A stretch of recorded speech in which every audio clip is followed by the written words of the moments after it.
Hi friends, hi students. ఈరోజు మనము ఉత్తర భారతదేశంలో ఆధిపత్య పోరు చాప్టర్ 2లో మొదటి పానిపట్టు యుద్ధం, బాబరు ఢిల్లీ సుల్తాన్ ఇబ్రహీం లోడీల మధ్య క్రీస్తు శకం 1526 ఏప్రిల్ 20న జరిగిన మొదటి పానిపట్టు యుద్ధం వరకు తెలుసుకున్నాము. గత వీడియోలో తెలుసుకున్నాము. ఈ వీడియోలో పానిపట్టు యుద్ధం తర్వాత పరిణామాల గురించి తెలుసుకుందాం. వీడియోలోకి వెళ్ళబోయే ముందు చిన్న రిక్వెస్ట్, నా ఛానల్ను దయచేసి సబ్స్క్రైబ్ చేయండి. మీరు సబ్స్క్రైబ్ చేయడం వల్ల నేను ఇంకా వీడియోలు చేయాలనే ఉత్సాహం నాలో కలుగుతుంది. మీ ఫ్రెండ్స్ కూడా షేర్ చేసి నా వీడియోల గురించి చెప్పండి. ఖచ్చితంగా గ్రూప్ 2, గ్రూప్ 1 రెండింటికి కూడా నేను చెప్పే సిలబస్ పనికి వస్తాయి. మంచి ఆథర్స్ రచించిన బుక్స్లోవే మీకు ఎక్స్ప్లెయిన్ చేస్తున్నాను, చదివి ఎక్స్ప్లెయిన్ చేస్తున్నాను. కాబట్టి మీకు యూస్ఫుల్గా ఉంటుందని నేను గట్టిగా నమ్ముతున్నాను. Thank you students. మీరు లైక్ చేయడం కూడా మర్చిపోవద్దండి. లైక్ చేస్తే చాలా యూస్ఫుల్గా ఉంటుంది. నా వీడియోస్ని లైక్ చేయండి, సబ్స్క్రైబ్ చేయండి, షేర్ చేయండి. Thank you. క్రీస్తు శకము 1526 ఏప్రిల్ 20న మొదటి పానిపట్టు యుద్ధం బాబరు ఢిల్లీ సుల్తాన్ ఇబ్రహీం లోడీల మధ్య భయంకరంగా జరిగింది. ఇబ్రహీం లోడీ వద్ద ఎక్కువ సైన్యం ఉన్నా కూడా బాబర్ యొక్క యుద్ధతంత్రం, యుద్ధ వ్యూహం తర్వాత బాబరు ఇద్దరు తురుష్క సైనికాధికారులను ఉపయోగించుకున్నాడు. ఆ సైనికాధికారులు ఉస్తాద్ అలీ ముస్తఫా. తురుష్క సైనికాధికారులైన ఉస్తాద్ అలీ ముస్తఫా అనే ఇద్దరు తురుష్క సైనికాధికారులను బాబర్ ఈ పానిపట్టు యుద్ధంలో ఉపయోగించుకొని తీవ్రవాద సైనికుల్లాగా వాళ్ళు ఎదురుదాడి చేయడంతో ఇబ్రహీం లోడీ వీరోచితంగా కూడా పోరాడినా కూడా ఎక్కువ సైన్యం 1,00,000 మంది దాకా సైన్యం ఉన్నా కూడా పానిపట్టు యుద్ధంలో ఇబ్రహీం లోడీ ఓడిపోయాడు. ఇబ్రహీం లోడీతో పాటు 15,000 మంది సైనికులు యుద్ధంలో ప్రాణాలు కోల్పోయారు. బాబర్ ఈ మొదటి పానిపట్టు యుద్ధం క్రీస్తు శకం 1526 ఏప్రిల్ 20న మొదటి పానిపట్టు యుద్ధంలో బాబర్ విజయాన్ని సాధించి ఢిల్లీ సుల్తాన్గా అయ్యాడు. ఢిల్లీ సింహాసనాన్ని అధిష్ఠించాడు. ఈ పానిపట్టు యుద్ధంలో ఇబ్రహీం లోడీ వీరోచితంగా పోరాడాడు. కొన ఊపిరి ఉన్నంత వరకు చివరి వరకు పోరాడాడు. యుద్ధం భీకరంగా కొనసాగింది. చివరి వరకు ప్రాణాలు కోల్పోయే వరకు కూడా ఇబ్రహీం లోడీ వీరోచితంగా పోరాడినా కూడా ఈ పానిపట్టు యుద్ధంలో ఇబ్రహీం లోడీతో పాటు 15,000 మంది సైనికులు యుద్ధంలో ప్రాణాలు కోల్పోయారు. భారతదేశ చరిత్రలో పానిపట్టు యుద్ధం నిర్ణయాత్మక పోరాటాల్లో ఒకటిగా నిలిచిపోయింది. భారతదేశ చరిత్రలో ఈ పానిపట్టు యుద్ధం నిర్ణయాత్మక పోరాటాల్లో ఒకటిగా నిలిచిపోయింది. పానిపట్టు యుద్ధం లోడీ రాజ్యం వెన్నువిరిచింది. ఢిల్లీ, ఆగ్రా వరకు ఉన్న ప్రాంతమంతా బాబర్ ఆధీనంలోకి వచ్చింది. ఢిల్లీ, ఆగ్రా వరకు ఉన్న ప్రాంతాలన్నీ బాబర్ ఆధీనంలోకి వచ్చింది. ఆగ్రాలో ఇబ్రహీం లోడీ దాచిపెట్టిన సంపద బాబరు ఆర్థిక కష్టాలను తీర్చింది. ఆగ్రాలో ఇబ్రహీం లోడీ దాచిపెట్టిన సంపద బాబర్ ఆర్థిక కష్టాలను తీర్చింది. బాబరు కాబూల్లోని సైనికుల వ్యయానికి గాను సైనిక ఖర్చులకు, కాబూల్లో పరిపాలనలో సైనిక పరిపాలనా వ్యయానికి అరకొరగా ఉన్న నిధులతో ఆర్థిక కష్టాల్లో ఉన్న సమయంలో ఈ పానిపట్టు యుద్ధంలో విజయం వల్ల ఇబ్రహీం లోడీ ఆగ్రాలో దాచిపెట్టిన సంపద బాబర్ ఆర్థిక కష్టాలను తీర్చింది. జౌన్పూర్ వరకు ఉన్న సంపన్నమైన ప్రాంతం బాబర్ వశమైంది. అయితే జౌన్పూర్ వరకు ఉన్న సంపన్నమైన ప్రాంతం బాబర్ వశం అయింది. అయితే మేవార్కు చెందిన రాజు రాణా సంఘ ఈశాన్య ఆఫ్ఘన్లతో బాబర్తో 2 భీకర యుద్ధాలు చేయాల్సి వచ్చింది. అయితే మేవార్కు చెందిన రాణా సంఘ ఈశాన్య ఆఫ్ఘన్లు మొదలైన వారితో బాబరు 2 భీకరమైన యుద్ధాలు చేయాల్సి వచ్చింది. ఢిల్లీ, ఆగ్రా, జౌన్పూర్ వరకు ఉన్న ప్రాంతాలన్నీ బాబర్ ఆధీనంలోకి వచ్చింది. అయితే మేవార్కు చెందిన రాణా సంఘ, రాణా కుంభ మనవడు రాణా సంఘ, మేవార్ పాలకుడైన రాణా కుంభ మనవడైన రాణా సంఘ, మేవార్ పాలకుడైన రాణా సంఘ మరియు ఈశాన్య ప్రాంతంలో ఉన్న ఆఫ్ఘన్లతో బాబరు 2 భీకరమైన యుద్ధాలు చేయాల్సి వచ్చింది. ఆ తర్వాతనే అతడు జౌన్పూర్ రాజ్యంపై దృష్టి సారించగలిగాడు. పానిపట్టు యుద్ధము అంత నిర్ణయాత్మకమైనది కాదేమో అనిపిస్తుంది. ఉత్తర భారతంపై ఆధిపత్య పోరులో ఒక కీలకమైన ఘట్టంగా మాత్రం పానిపట్టు యుద్ధాన్ని పరిగణించవచ్చు. పానిపట్టు యుద్ధం తర్వాత బాబర్ ఎదుర్కొన్న కష్టాలు అన్నీ ఇన్ని కావు. చాలామంది బేగులు భారత్లో ఎక్కువ కాలం మకాం వేయడానికి ఇష్టపడలేదు. చాలామంది బేగులు అంటే సైన్యంలో చేరిన బేగులు. పానిపట్టు యుద్ధం తర్వాత బాబర్ ఎదుర్కొన్న కష్టాలు అన్నీ ఇన్ని కావు. చాలామంది బేగులు భారత్లో ఎక్కువ కాలం మకాం చేయడానికి ఇష్టపడలేదు. వేసవి మొదలు కాగానే వారి సందేహాలు మరింత బలపడ్డాయి. ఇంటి నుండి ఎంతో దూరంగా ఉన్న ఒక కొత్త ప్రాంతంలో ప్రజల వ్యతిరేకతను వారు ఎదుర్కోవలసి వచ్చింది. ఇంటి నుండి ఎంతో దూరంగా ఉన్న ఒక కొత్త ప్రాంతంలో ప్రజల వ్యతిరేకతను వారు ఎదుర్కోవాల్సి వచ్చింది. భారతీయులు మొఘలుల పట్ల తీవ్ర వ్యతిరేకతా ధోరణి ప్రదర్శించారని, మొఘల్ సైన్యాలు సమీపిస్తుంటే తమ గ్రామాలను వదిలి వెళ్ళిపోయారని బాబర్ పేర్కొన్నాడు. భారతీయులు మొఘలుల పట్ల తీవ్ర వ్యతిరేకత ధోరణి ప్రదర్శించారని, మొఘలుల సైన్యాలు సమీపిస్తుంటే తమ గ్రామాలను సైతం వదిలి వెళ్ళిపోయారని బాబరు పేర్కొన్నాడు. అంతకుముందు తైమూరు సైన్యాలు పట్టణాలు, పల్లెల్లో సృష్టించిన విధ్వంసం చేసి లూఠీలు చేసినవి అన్ని ప్రజల జ్ఞాపకాల నుండి ఇంకా చెరిగిపోలేదు. ఆ కిరాతక దృశ్యాలు వారి మదిలో మెదలగానే ఇక బాబర్ సైన్యాలు కూడా వస్తూ ఉంటే ప్రజలు పల్లెలు వదిలి గ్రామాలు వదిలి వెళ్ళిపోయారని బాబర్ పేర్కొన్నాడు. ఆ విధంగా బేగులను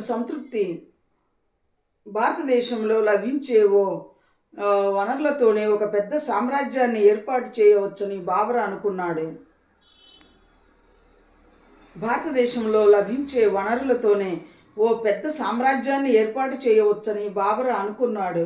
ఆ విధంగా బేగులను సంతృప్తి పరచాలని బాబర్కు బాగా తెలుసు. తన డైరీలో ఈ విధంగా రాశాడు: కాబూలులో అనుభవించిన పేదరికం మనకిక వద్దు. అలా అతడు ఒక దృఢమైన నిర్ణయం తీసుకొని భారతదేశంలో సుదీర్ఘకాలం పాటు కొనసాగాలన్న తన ఆశయాన్ని బేగులకు అంటే బాబర్ వెంట వచ్చిన సైన్యం బేగులు వారిని బాబర్ వెంట భారతదేశానికి వచ్చిన సైనికులు బేగులు అంటారు.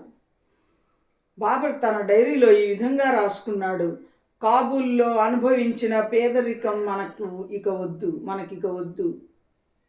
అలా అతడు ఒక దృఢమైన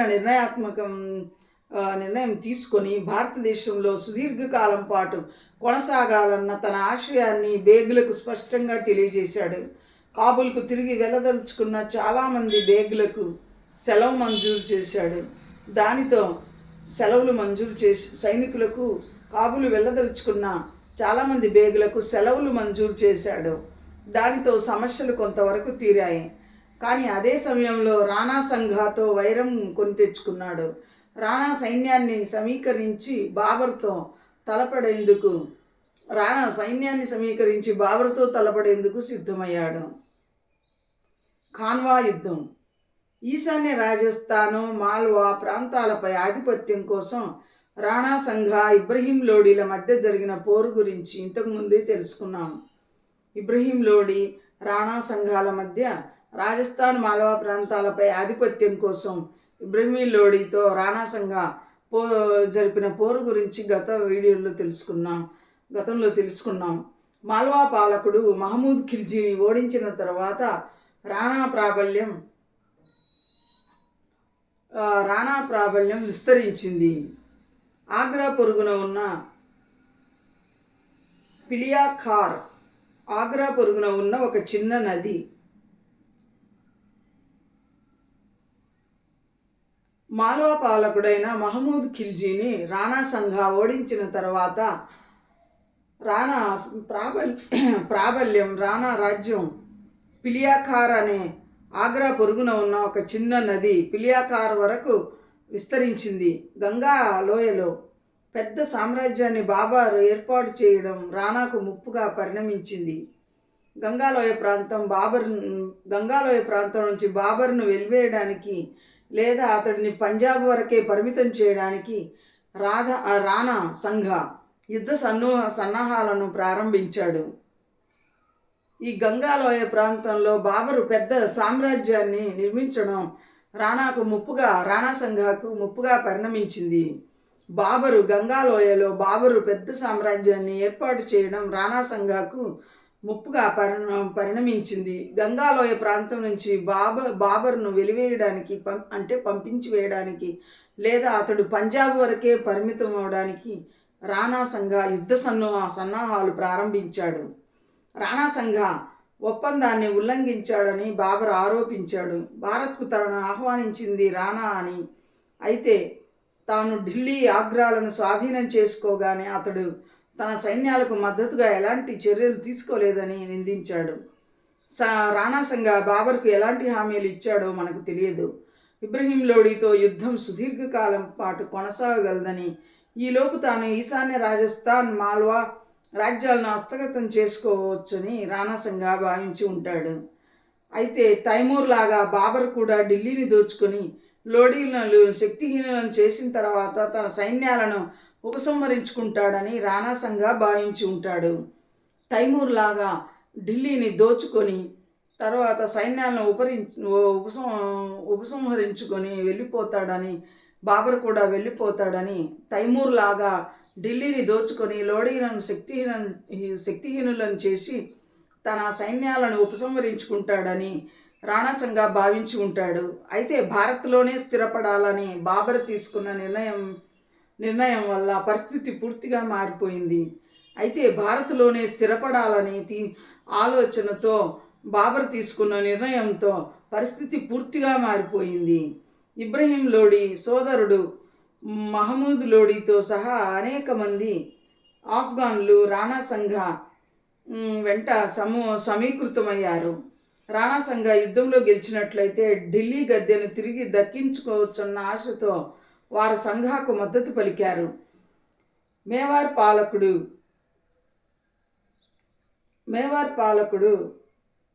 హసన్ ఖాన్ సంఘాకు సహాయంగా తన సైన్యాన్ని పంపాడు. దాదాపు రాజపుత్ర పాలకులందరూ రాణా సంఘాకు మద్దతుగా తమ బలగాలను పంపారు.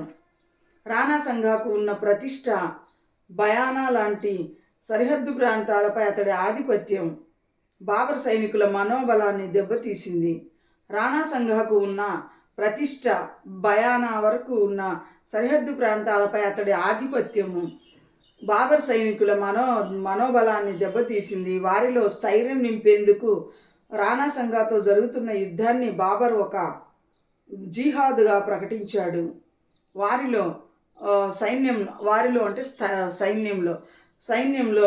తన సైన్యంలో స్థైర్యం నింపేందుకు, మానసిక ధైర్యాన్ని నింపేందుకు రాణా సంఘాతో జరుగుతున్న యుద్ధాన్ని బాబర్ ఒక జిహాద్గా ప్రకటించాడు.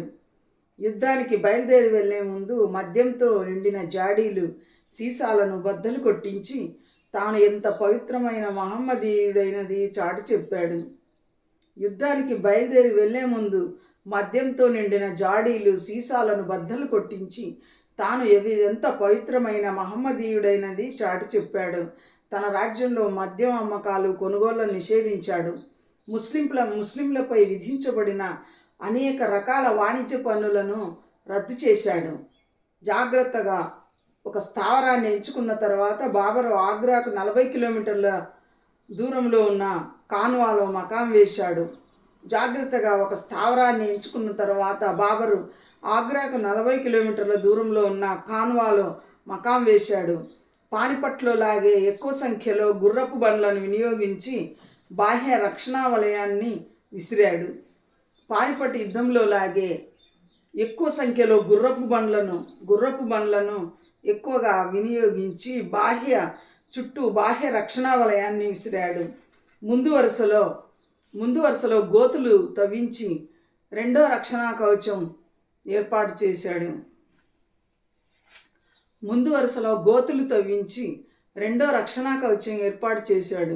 రక్షణ దళాల మధ్య కొంత ఖాళీ వదిలి గురికారులు ఫిరంగులు పేల్చడానికి మార్గం సుగమం చేశాడు.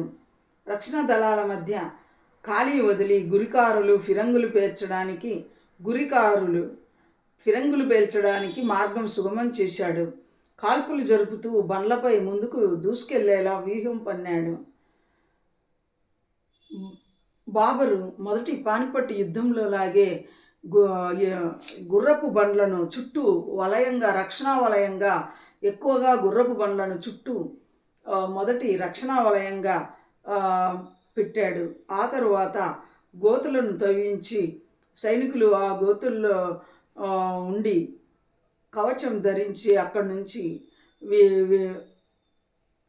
విలుకారులు బాణాలు వేసేటట్టు మరియు రక్షణ దళాల మధ్య కొంత ఖాళీలో ఫిరంగులు పేల్చడానికి అలా యుద్ధ వ్యూహం పన్నాడు.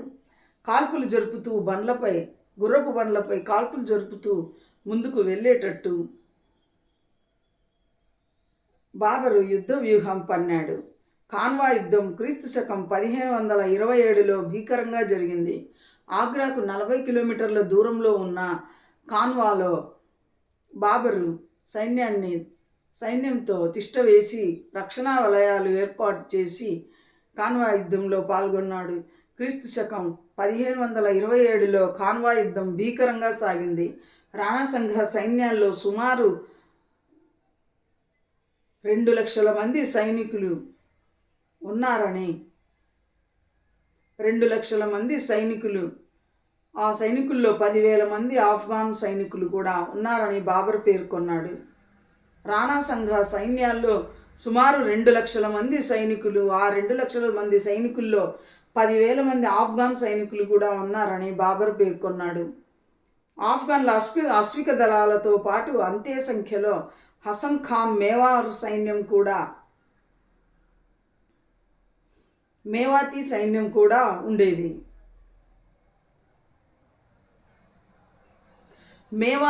మేవాతి పాలకుడైన హసన్ ఖాన్ కూడా సైన్యాన్ని ఈ రాణా సంఘకు పంపాడు.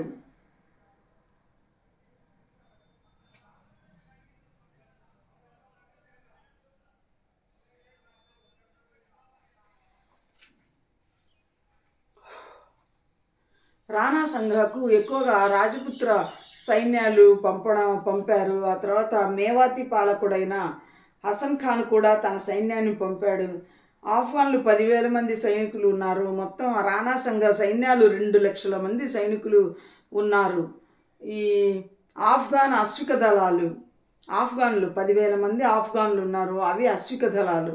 ఆఫ్ఘన్ల అశ్విక దళాలతో పాటు అంతే సంఖ్యలో అంటే 10,000 సంఖ్యలో హసన్ ఖాన్ మేవాతి సైన్యం, మేవాతి పాలకుడైన హసన్ ఖాన్ పంపిన సైన్యం కూడా 10,000 మంది దాకా ఉన్నారు.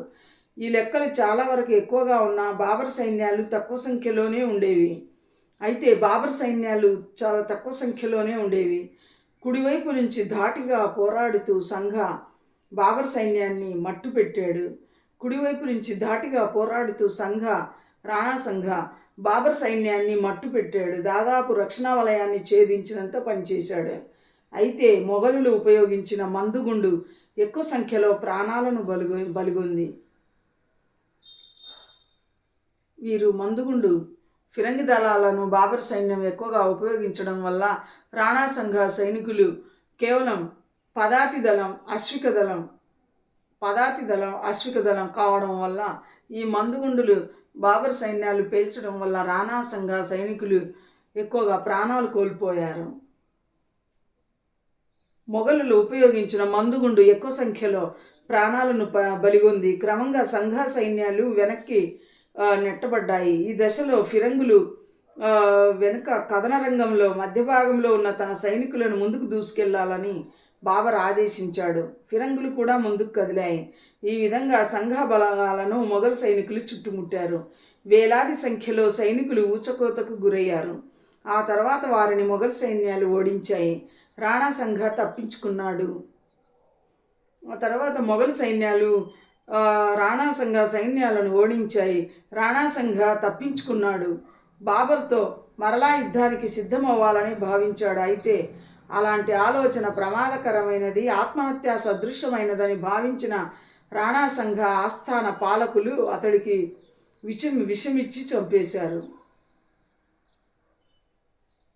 బాబర్తో మరలా యుద్ధానికి సిద్ధం అవ్వాలని రాణా సంఘ భావించాడు. అయితే అలాంటి ఆలోచన ప్రమాదకరమైనది అని, ఆత్మహత్య సదృశ్యమైనదని భావించిన రాణా సంఘ ఆస్థాన పాలకులు అతడికి విషమిచ్చి చంపేశారు. ఈ విధంగా రాజస్థాన్ జన్మనిచ్చిన ఒక గొప్ప పోరాట యోధుడు రాణా సంఘ మరణించాడు. రాణా సంఘ మరణం తర్వాత ఆగ్రా వరకు సరిహద్దుతో విశాల రాజస్థాన్ ఏర్పాటు చేయాలన్న లక్ష్యం నీరుగారిపోయింది. ఖాన్వా యుద్ధం వల్ల ఢిల్లీ, ఆగ్రా ప్రాంతంలో బాబర్ ప్రాబల్యాన్ని మరింత సుస్థిరం చేసింది. గ్వాలియర్, ధోల్పూర్ కోటలను స్వాధీనం చేసుకొని బాబర్ మరింత బలపడ్డాడు. అయితే హసన్ ఖాన్ మేవాతి నుండి ఆల్వార్లోని అనేక ప్రాంతాలను హస్తగతం చేసుకున్నాడు. అయితే హసన్ ఖాన్ మేవాతి నుండి ఆల్వార్లోని అనేక ప్రాంతాలను హస్తగతం చేసుకున్నాడు. తరువాత మాల్వాలోని చందేరికి చెందిన మాల్వా రాజ్యంలోని చందేరికి చెందిన మేదినీ రాయ్కి వ్యతిరేకంగా యుద్ధభేరి మ్రోగించాడు.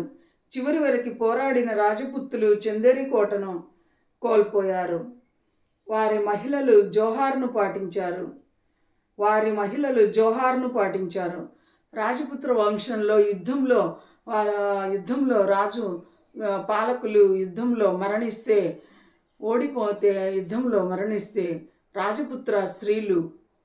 రాజపుత్ర మహిళలు జోహార్ను పాటించేవారు. అంటే కోటలో అగ్నిని పేర్చి ఆ అగ్నిలో దూకి మరణించేవారు, కానీ వారు విదేశీయుల చేతికి చిక్కేవారు కాదు. మహిళలు జోహార్ను పాటించి భర్తలు విదేశీయుల చేతిలో ఓడిపోతే, భర్తలు యుద్ధంలో ఓడిపోయినప్పుడు మహారాణులు జోహార్ను పాటించి అగ్నిగుండాన్ని పేర్చి అగ్నిగుండంలో దూకి ప్రాణాలు విడిచేవారు. అంతేగాని పరాయి పురుషులకు బందీలుగా ఏమాత్రం చిక్కేవారు కాదు.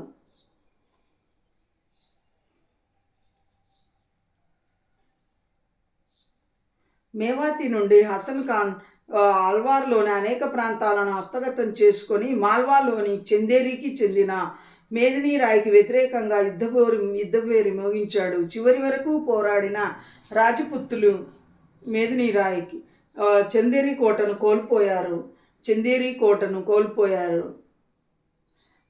మేదినీ రాయ్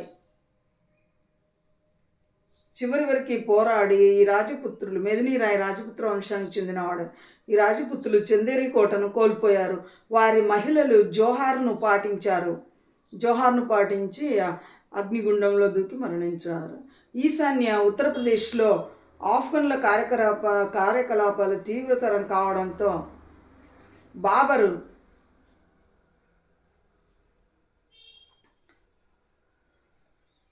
ఈశాన్య ఉత్తరప్రదేశ్లో ఆఫ్ఘన్ల కార్యకలాపాలు తీవ్రతరం కావడంతో బాబరు తన తదుపరి దండయాత్రను తాత్కాలికంగా నిలిపివేశాడు.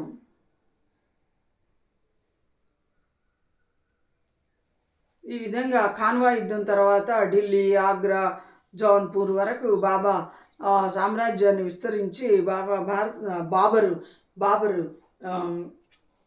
బాబరు భారతదేశంలో తన సామ్రాజ్యాన్ని సుస్థిరపరచుకొని పటిష్టం చేసుకున్నాడు.